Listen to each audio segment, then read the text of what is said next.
If my mother were alive, she would be the first one to tell you the reason I'm in farming is because at birth, I loved them. I loved horses. Here we go. This is a balancing act. Who's hungry?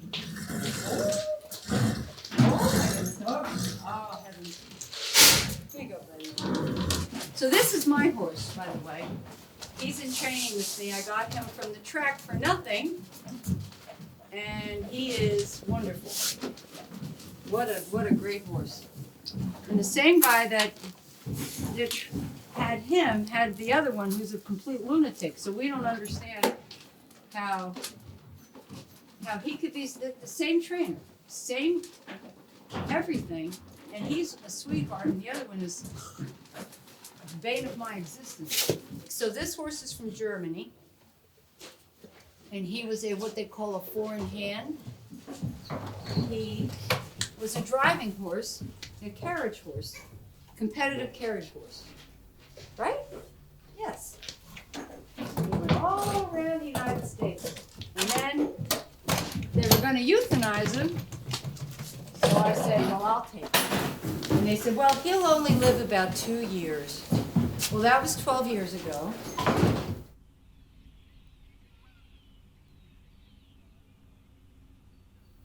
The character of the house when I bought it was, it had been a farmhouse. And it was sad. And the windows were broken. And the first night I was here, I tried to take a shower. And when I tried to shut the shower door, it fell apart. The whole shower. So I buy the house. And it was really in disrepair. I mean, really. There were deer carcasses in the attic. I mean, So I go upstairs and there's a bathroom up there. And I'm like, holy mackerel, there's 2 bathrooms in this old house. So one day we're working on something and it was a total gut and we had to redo it. So I said, I'm going to flush the toilet up here. Tell me what you hear. The guy that was working for me. So I flushed the toilet and he's yelling, Mrs. He's got this German accent. Turns off the water. Turn off the water. I said, what's the matter? And it came down and we dumped into the kitchen sink. So that's how bad this house was, yes.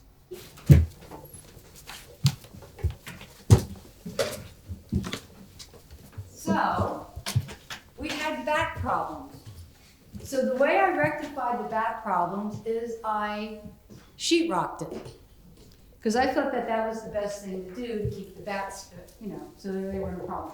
Unfortunately, though, the bats still kind of like to live in old houses, so I put up a bat box outside to try to encourage them to live outside.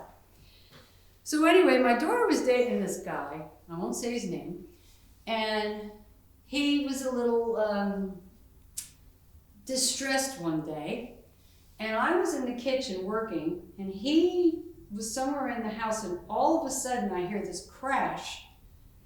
And I come, and I'm trying to figure out where it is, and I come running upstairs, and he had hung himself on that beam. And I found out how to cut a person down, how to call 911, and stay perfectly calm, explain the situation. They said, loosen the thing on his neck, and then get the hell out of the way. And I'm like, why? What happens? He goes, you'll find out. It's really interesting as an observer, because for some reason my brain shut down, but as an observer, what happens when a person who's done that and not died, how they come back. They flail like crazy, and the policeman knew that. That was very fascinating to me. And he was flailing like crazy, and his face was so purple, and I thought, well, this is bizarre. I mean, it's just so bizarre. So we've had a hanging here. So this house has that kind of a history now. Unfortunately, it kind of mars it a little bit because it's basically such a happy place. But between the bats and the hanging, but considering that there were deer carcasses hanging from these rafters at one time, probably significant in some way, some sort of psychic realm. Anyway.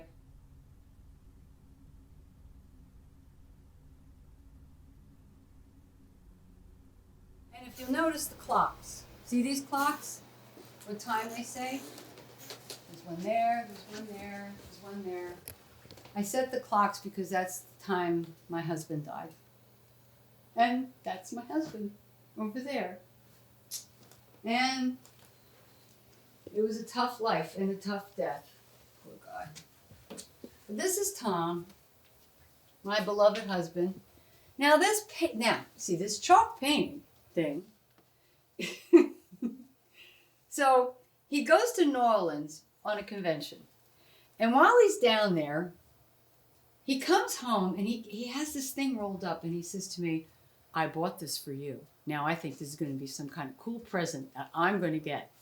And I open it up and it's a portrait of him. And I'm like, oh, gee, I'm so flattered. Yeah. What an ego. Okay. He needed somebody to go to his mother's wedding. She remarried her. She was a widow and she decided to remarry. And once again, these were all going to be those same, you're going to have to edit this, uptight, constipated Presbyterians. Like there were all these people, right? And I come waltzing in the door and I am this boisterous, loud Sicilian, because, we've all, like, who could talk the loudest at the dinner table? And she walks over to me in the reception and she says, you don't have to try so hard. And I went, fuck you, bitch. And so I'm at a boat race one day with my husband. And I had on my shirt, and of course it had the name of the boat on it. And these Canadians were coming up to me and giving me dollar bills. And I couldn't figure out why they were giving me dollar bills. And I'm standing next to this other lady who's a boat racer too. And I said, why do these Canadians keep putting dollar bills in my hand? And she said, Juanita, don't you understand what the name of the boat is? And I said, yeah, the name of the boat is Lap Dancer. So it goes around the oval and it dances as it goes around the laps. It does 5 laps. And she's laughing at me and she goes, no, Juanita. Lap dancers are these women who sit on your lap and dance. And I said, so how would my husband know about these women? Well, they're very prevalent up in Canada. So when your husband goes to Canada to race, it's probably where he got the idea for the boat. I see. My husband was a skier. So what we did, I noticed after they got done, they put all this, because there is always a lot of foam. And so I had them put him as if it was snow and he's skiing down the mountain. That's my boat in the back, 771, and this was his boat, 77. And so I had them paint that on. And so how the heck can I ever sell the thing?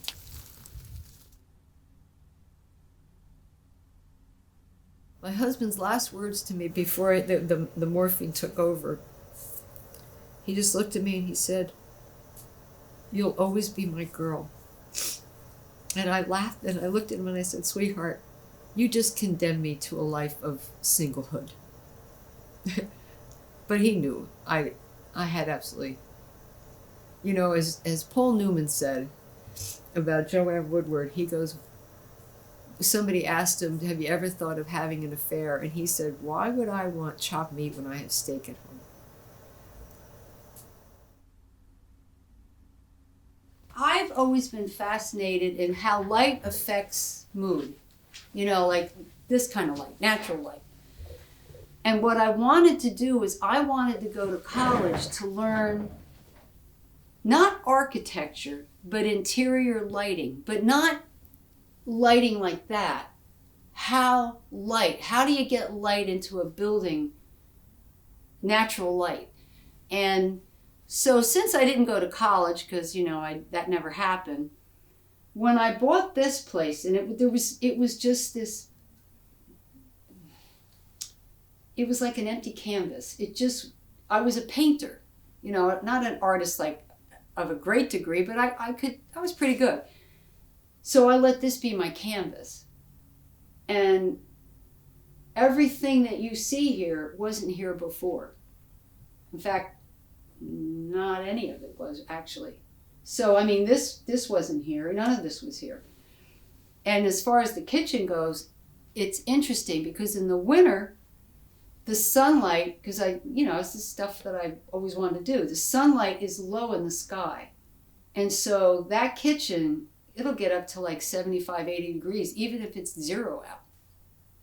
And in the summer, because of the way I did the overhangs and everything, it's the coolest room in the house. Because, well, I've lost 3 trees, and the trees were really good at canvassing around the house. But that's how I did it. I did this room so that I could winter my plants in here. And I did the same thing in the summer. In fact, I started basil a couple of weeks ago, and it's already that high. So this is my canvas. And when I finished it, I've moved, over 9 times in my life. But when this got finished, I never wanted to leave again.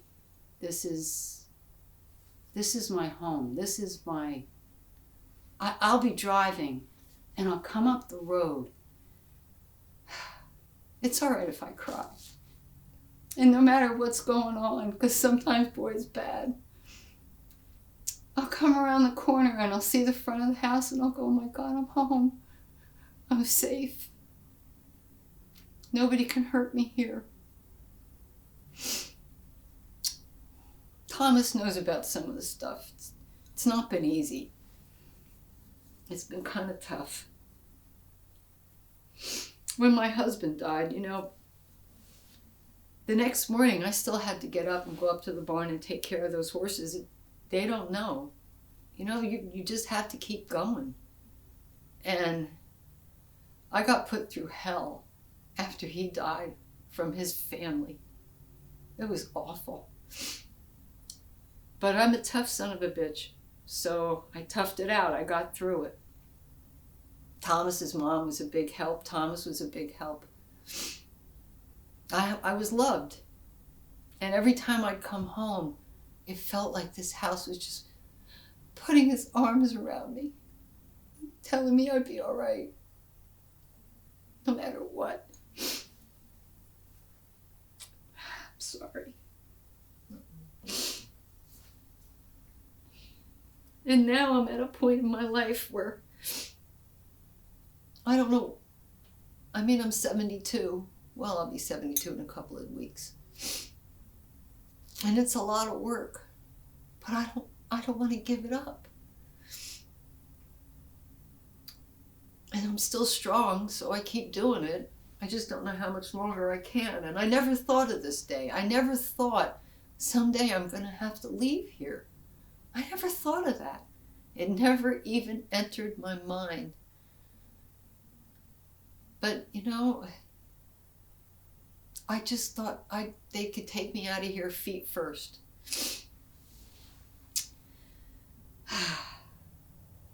Something I don't talk about with anybody. Maybe it's good I'm saying it now.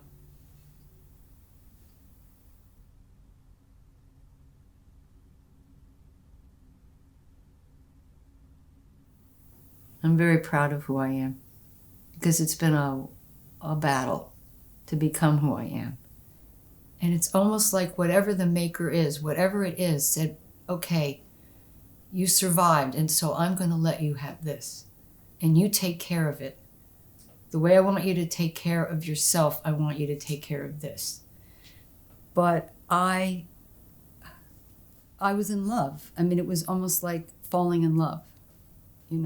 If one can fall in love with a thing, I fell in love with this thing.